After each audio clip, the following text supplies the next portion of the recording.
Okay, now let me mention one thing. The director is Professor Ken Watt. He was doing human ecology by showing that the population, how the population would have the effect on natural resources. So he was invited, he was a Canadian, he was invited to come to USA, to UC, especially UC Davis, and be a director and continue his research. He was very known and popular at that time and was like a consultant to the president of the United States at that time, because it deals with energy, it deals with population.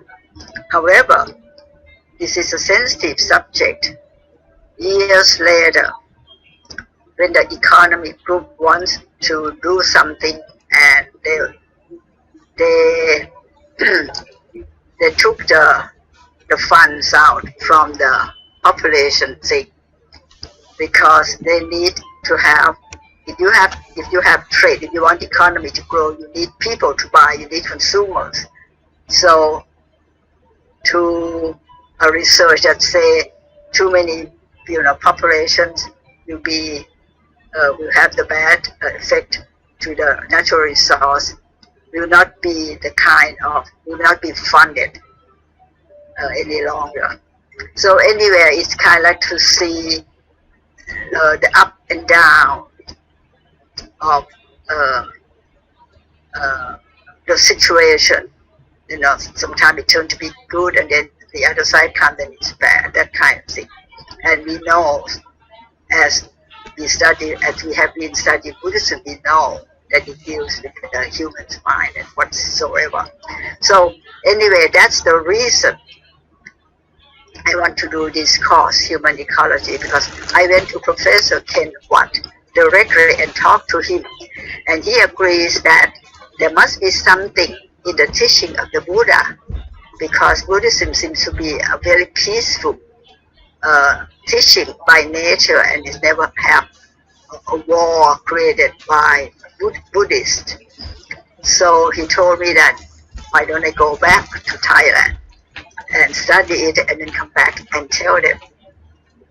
But to bring the teaching of Buddhas into human ecology, it must be scientific and it must be practical. So I kept that in mind for years, and until I found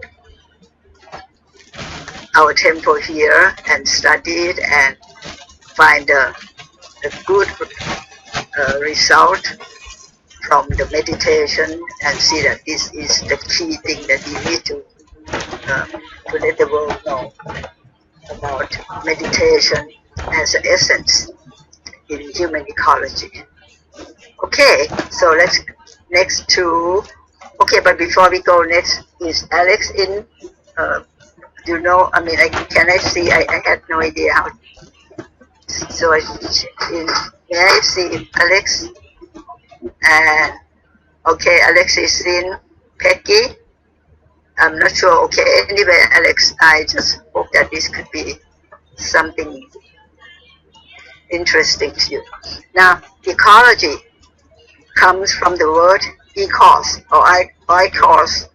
The Greek word is household or house, and logy is logic, is to learn or to study. So it is the study of the house of something. And the first time this word comes up and is used by the German zoologist Ernst Haeckel in 1869, so it's about 150 years ago. And he was studying, more like a biology thing. He went to the one of the shore and studies the small animals in the shallow water by the beaches, something like that, by the seaweeds, and so it was more of a about animals and about biology. But years later, then Eugene Odom from USA, University of Georgia, becomes known as the father of modern ecology because he wrote a very famous book. It's called The Fundamental of Ecology, and set up principle and many things in a guideline to follow. And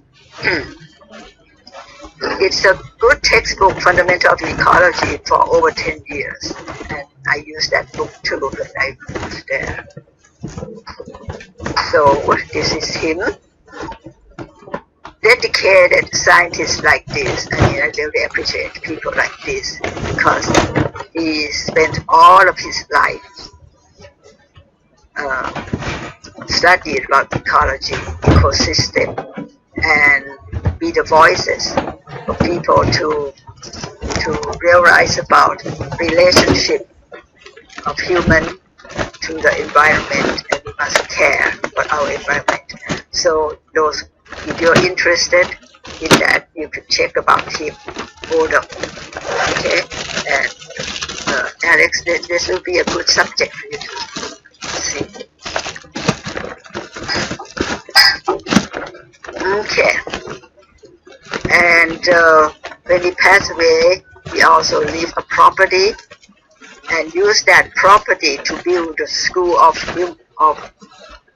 ecology for University of Georgia. So in 2007, after he passed away, not only that, then he also have the endowment for the Ecological Society of America and the Odom Award for Excellence in Ecology Education.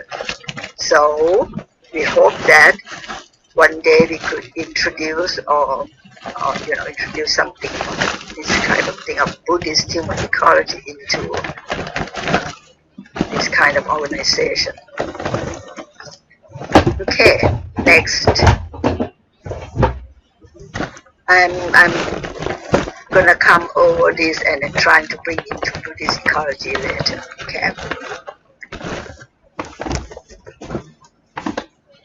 Now, Odom has set up something he's known for, creating the levels of organization of living things, and he arranged it from the simplest to the most complex. The organelle is all the substance, all the things inside the cell, and then next will be cells and the tissues and organs, organ systems, all the way up to the biosphere. Okay, so it's helped us to be able to talk about relationship easier when we have systems, the units that he organized. In his 1963 book, he also wrote another book called Ecology. And in that book, he expressed for us to seek more harmonious relationships between man and nature. Now, you see that this is like in 63. What happened in the 1960s is the space program. U.S. space program is known and is something that the whole country and the whole nation, the whole world talks about. So people get excited and love, see the world and express their love to the world. Okay. So what the astronaut talks about the world, says about the world. When we look down at the Earth from space, we see this amazing, indescribably beautiful planet. It looks like a living, breathing organism. But it also, at the same time, looks extremely fragile. So, people get to see like the earth is alive. There's life in it. We need to take care like another person, like a good friend of us. It's the only place, the only habitat, our only habitat. So we must love earth, love the earth. So I'm showing you some of the picture from the space. Because all these kind of pictures that inspire people to get together and do something for the earth. This is a picture of the fire from the oil fields. All the light come up from the burning, whatever they do with the oil, and then the burning gas that come up from the ground. Now you look at this and you compare to this. This is USA. USA, the map you see down there, that is Florida. That is the east coast. All that dense of light is the east coast, and then in the middle, hardly had any light, and come to this side here is, must be California here, on this side, but it's hardly shown. See the barren part, that is all a lot of mountains up there. So it doesn't show that well here. But this is from the light from all the cities. This is human creating light to show that the use of electricity. Okay, there must be something great. I mean, using a lot. And this is the wildfire in Australia. It's shown natural salt from the space. And this happens every year. And how negative effect that it caused from that burning of the grassland of the wildfire. Oh. Here is the cap, the ice cap. So from the space program, they have been study and record the snow of the ice cap and compare, and that's when they can say that the cap is melting and it's we need to do something about the world climate. Here is also another place that they spot to check what you call the Great Barrier Reef in Australia. What you see is the coral reefs. So if these coral reefs, if the coral itself reduced, then they realize, they know that the pollution is bad, something like that. So when we study from space, the scientists learn about the global change phenomena. The major five things is the changing of the glacier behavior. Number 2 is a burning planet. Well, from the oil field and from the from Australia wildfire and other things. Number 3 is urban sprawl, like USA, you can see obviously. Number 4, deforestation. And number 5, the shrinking of the Great Barrier Reef. All of these cause concern. Now, when there are things like this, people are more aware and care for the earth, because it's the only place where we live. So, the Earth Day was organized in 1970, and Odom's the conception of the living earth as a global set of interlaced ecosystems became one of the key insights of the environmental movement that has since spread through the world. Earth Day. And interesting enough, Earth Day is the same day that Long Po Thammachayo was born. So he was born to do something for the earth. Interesting. From that time on, there were so many kinds of ecologies sprawl up, and it's become the mixed, interdisciplinary ecosystems, as I showed here. But actually, it could mix more, a lot more, with ecology, with economics, with anthropology, sociology, with engineer, with law, with business, or whatever it can. Now, lately there has been even people who are doing research in ecology. You can do it actually in any area of studies. You can tie yourself into ecology. Okay, and even people who study up in Mexico study about spiritual ecology with the native people. We can do the ecotoxicology about the toxin in the air, in the ground, in the water. We can do architecture, which is interesting, architectural ecology. Now, but people, you can capture their interest for a period of time, and then there's something else come and catch their interest. So their attention changes, and it doesn't stay in their mind for long. They forgot the harmonious relationship between man and nature. And they continue doing the activities that cause all kind of environmental problems. Even though it seemed to be solved, like solid waste, and change to be something else by creating something else, but it's still not a true solve of the problems. You still have to the thing is that if you do less, if you use less, if you learn how to be more content, that would be the best way to solve the problems.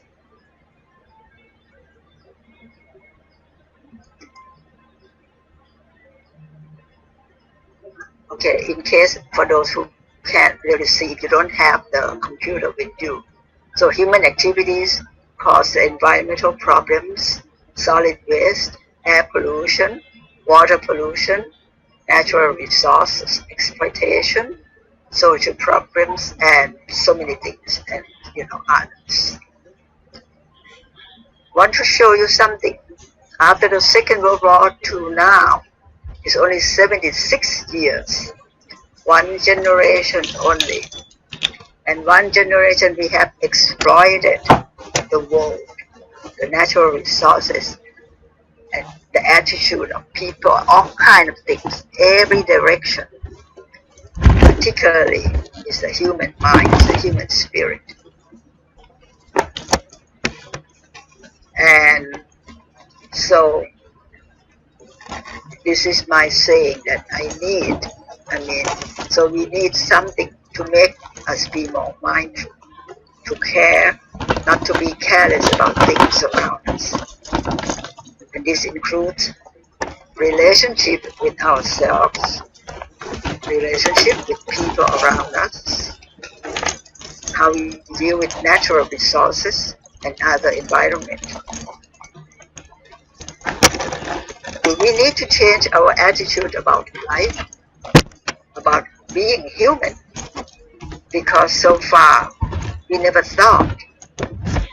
We live are born as human and we just do things like a wild human being.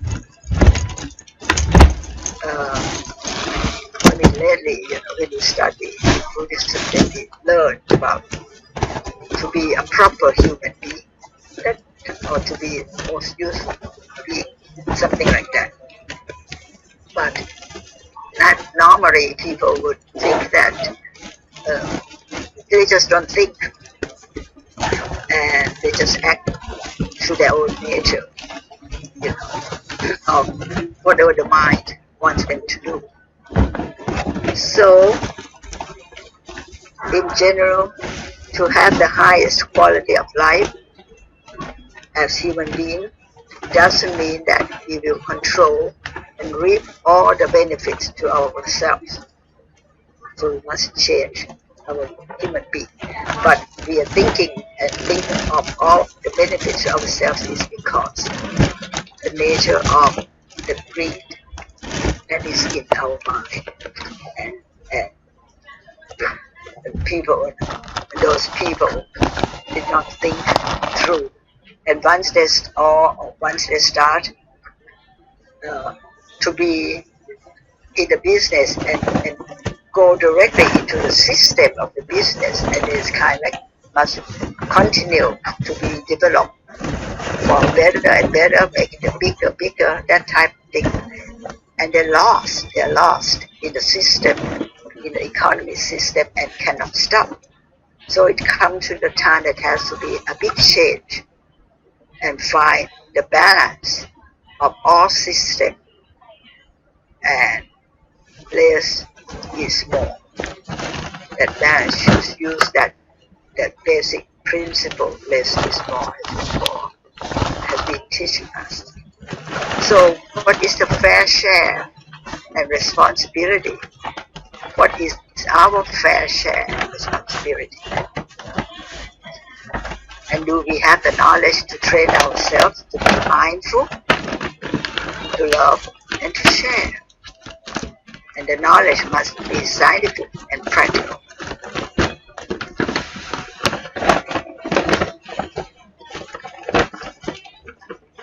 Now, let's look at the root cause of ecological problems. It is defilements, delusion, greed, and anger in humans' mind.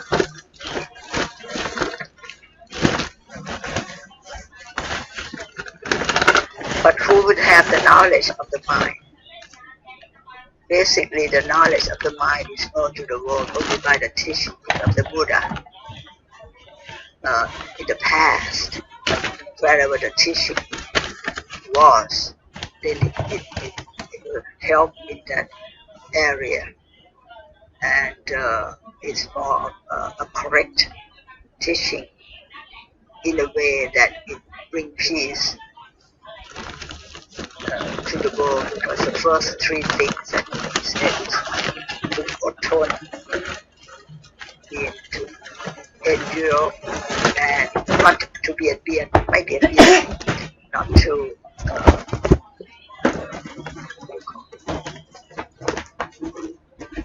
not interfere, not to have any negative influence in other people, and then to make your mind bright and clear, which is to meditate.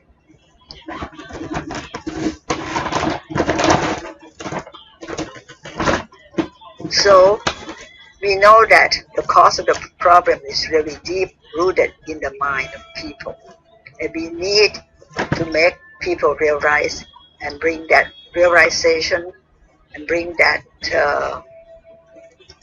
the realization and the mindfulness to the up to a standard that we call, that will not change. Otherwise, the mind comes up and then stay for a while and then change again. We want people to have that bright and clear mind to the point that it doesn't change. If there is enough people like this, especially influential people, or the young people who become influential people in the future, have this kind of mind, and when you become the leader of the nations, that is when the world has hope, which actually means another generation will do. And that means that we must have the mind clear and bright to the level that we will not change, it will stable. Now, then once we know that the knowledge about the mind, and the mind is the key thing about human ecology, and we know that the teaching is comes from the Buddha. So, who should be the father of human ecology? Now we talk directly about human ecology before they talk about the father of the modern ecology is older. But we're going to talk about father of human ecology. It should be the Buddha. Now, because the Buddha, then we should have Buddhist human ecology.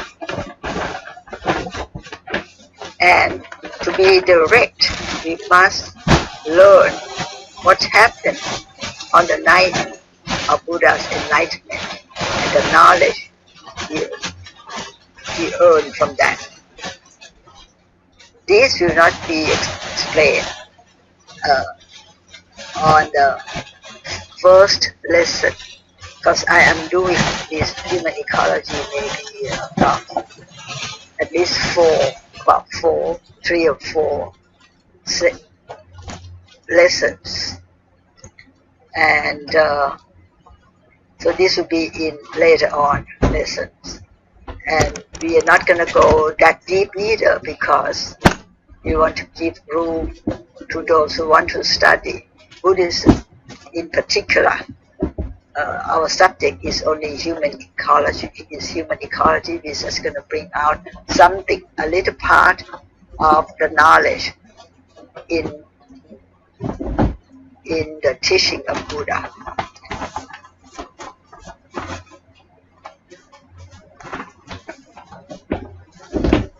To know that what happened to the Buddha on the night of enlightenment, we learn from Dhammacakka Sutra, because that's when Buddha talked about it himself. He told the 5 ascetics how he did it. However, that sutra is still a summarized thing. There are more detail of what do you call, of what he experienced later on in that in 7 weeks after that also, which is in other book.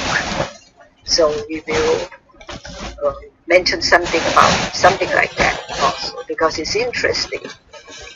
It's interesting in this part that here that all the teachings are compiled in what we call Tripitaka.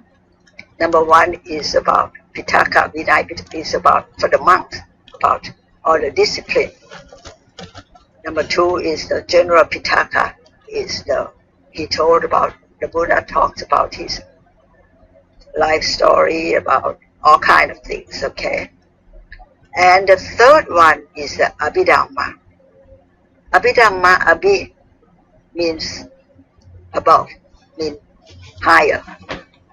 So it's a higher, which means a higher Dhamma. Why is Abhidhamma? This is interesting. From the other books, it wasn't said in the Dhammacakka, okay? But in the other books, which means the Buddha has been explained to whoever or has recorded that on that 7 years after Buddha was enlightened and have teaches people and all other things, he went up to heaven to teach Abhidhamma to his mother. Now we learn that his mother gave birth, and after 7 days she left him, okay? She left the world and she went to sit. But when the Buddha wants to teach Abhidhamma, he always chooses the knowledge that is suitable for whoever he wants to teach to gain the most benefit to that person. And he chose to teach Abhidhamma to his mother. So he invited his mother to come down to the second realm of the heaven, where the Prain on the second Dawduk, the Dawduk realm of heaven, so that there are more Tevada or the Devas. A lot more people can listen to this Dhamma as well. And also, or the monks like Sariput, Mokkallana, the monks can go up to listen in the Dawduk. Now, interesting enough that on the Enlightenment Day, we talk about the Buddhas enter and know Ariya Satsi is a Four Noble Truth. But it doesn't talk in detail. It's partial, part of Paticca Samuppada. It's a part of the Abhidhamma. It's that part because it will show the cause and effect of what happened. Things, there is a cause and there is effect, and the effect becomes the cause of something else, and it's continued. However, after that night, I think it's on the first or the second week after his enlightenment, he revised all of this cause and effect, and truly and see all about the true knowledge of life. And there's more detail about the mind, the knowledge of the mind itself. Very much in detail that a scientist will, if a scientist study that, they will be surprised how he could see things, how he can know things. That scientists must take years and take expensive equipment to study DNA, RNA. But what Buddha explains about DNA and RNA, about the mind, the mind, is similar to DNA and RNA. And there is very clear explanation of it also. There's classification of how many kinds of RNA that would be the component to work with the DNA, that type of thing. So I'm not going to spend time talking about it now, but it is something very, very much interesting. It's very scientific. And that's why it's known that it is Abhidhamma, because it is higher Dhamma. And only Sariput will organize a certain group of Arahants who would be able to repeat, keep that Abhidhamma. And because in those days it's verbal, memorizing and verbal, teaching, passing down generation to generation. So very interesting here. And in Thailand in the old days also, there were evidence that we learned a lot about Abhidhamma, but okay, let me say from my experience. In my lifetime, I've seen a big change. That when Thailand has changed from agriculture to be industrialized, also everything changed. And one of the sad things that happened is they discourage. In fact, they try to stop the teaching of Abhidhamma or any kind of teaching that the monks they try to stop the monk from learning Buddha's teaching, and because they figure that Buddhism makes people, may be a hindrance to the development of industrialization. They think that, but their thought was opposite. Okay, in fact, when we study Buddhism, we will be more industrialized in a positive way, in a balanced way.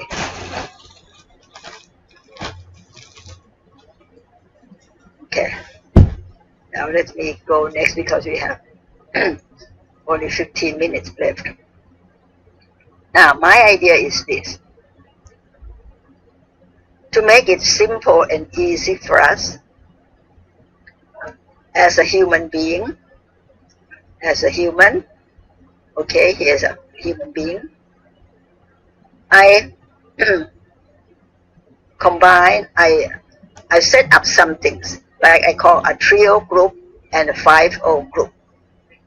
A trio is using the head is one, and the limbs, 2 limbs become one, and the legs is one. So 1, 2, 3. And 1, 2, 3, here. It's a triple gem is 1, 2, 3. If you organize Dhamma groups, we think of triple gem.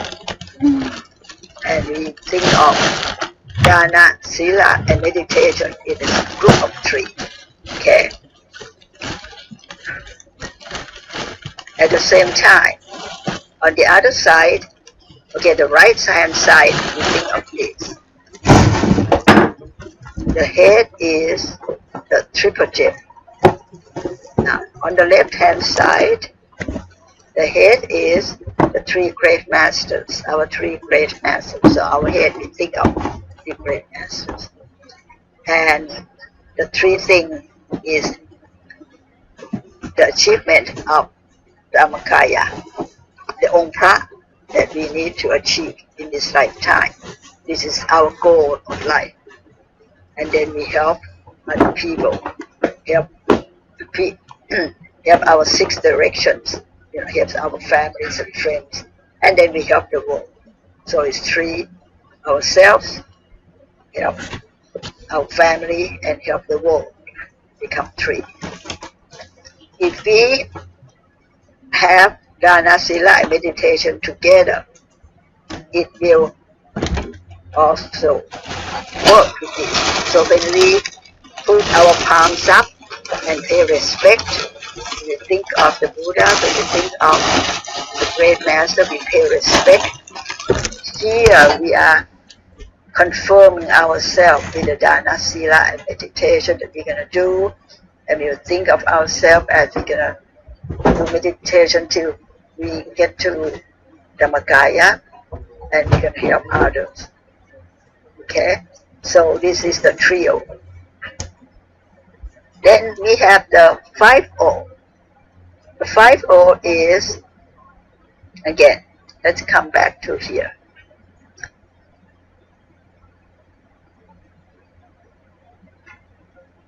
The 5-0. Actually, here instead of saying Dana, Sila, I prefer to use the old one, is to avoid the evil.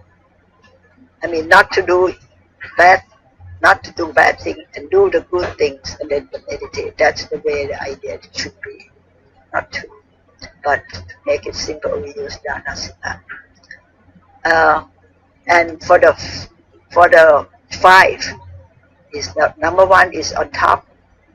Number 2 is your 2 hands, 2 arms, especially the fingers. And so it's 1, 2, 3, and then 4, 5 is your feet or your toes, which has 5 toes. Okay?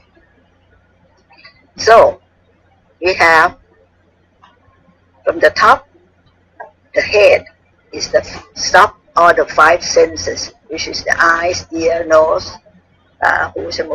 tongue, and the body, touch. So you stop all the five senses. Maybe when you stop, then the mind will come down to the center of the body. And in the right hand, you have the five sila, and the left hand, you have the five UG5. So together, when you put your palm up, this help each other, the UG5 and the outside and inside. And then with the legs also. Now the legs. Leg is for us to move, to walk forward. So we must know our strength, and we must know our obstacle. Five strength is pala, and five mara, which is our obstacle. The pala can call that is the five strength qualities that necessary to achieve nibbana. Number one is sattha. It's the belief with good reason, so that you can get rid of the doubt and worry.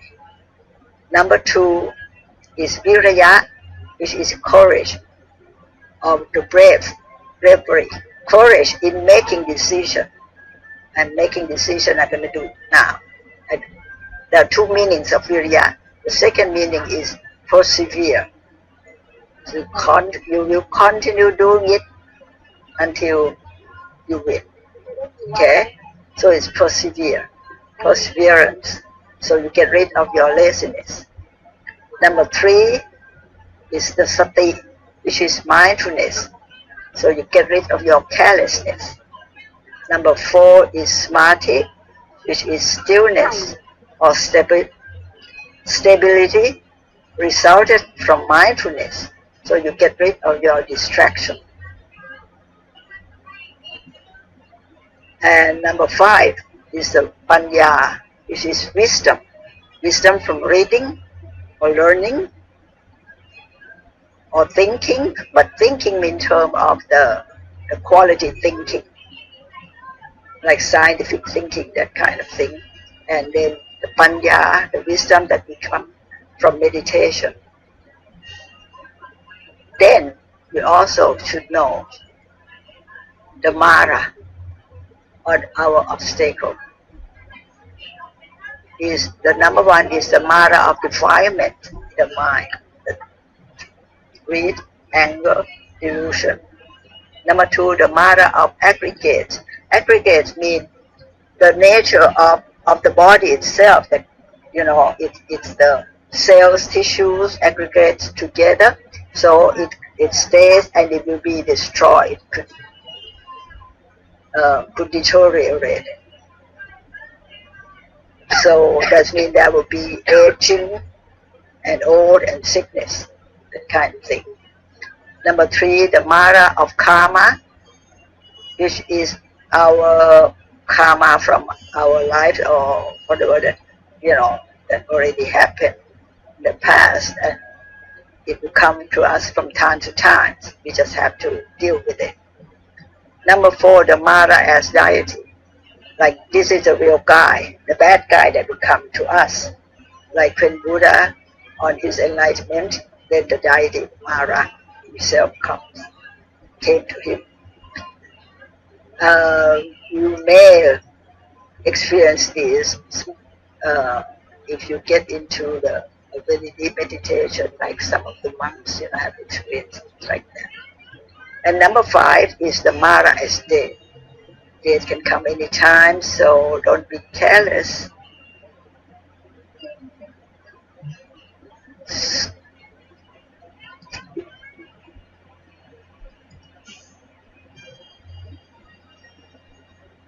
Now, for us to achieve our goal, Dhammakaya meditation is the key to overcome the Mara itself and to achieve Nibbana. Nibbana here, we're going to talk about the state of Nibbana inside our body that we can experience. Okay, and we all should do that. Paul encouraged us to get to that level, and he's trying hard now, especially while we are having special kind of meditation now. Right now, all these sessions that we making it simple, easy meditation now that everybody should join. Unfortunately, they wouldn't have the English version yet. They're not ready. But if you want to just join in any, even it's a Thai thing, but to be in that kind of group environment and the atmosphere that they create, with the music or with the style of meditation, and particularly with Luang Por, you'll be there. I found that when I joined that meditation session, it's right away you can be still. For me, okay, and stay still for the whole time. So encourage all of you to join. Any session doesn't matter. They have the same thing. Pipa comes out in the programs, in every program. So we need to do this, and we'll be grateful to Luang Por. Luang Por came back again so that we can learn about the technique of meditation and to be at the center of our body. Now, we know that most people outside there, they don't know about this yet, so it's our job. Can't say our job. It's, for us to help them. But we got to help ourselves first. And so when we get our happiness every day, then we can go. Because otherwise, happiness from outside, you can be temporarily relieved. Get the pleasure of it for a little bit. But any of this, you can see it's either to the possession, ownership of property, of money, of valuable things, anything like this, it's temporary. And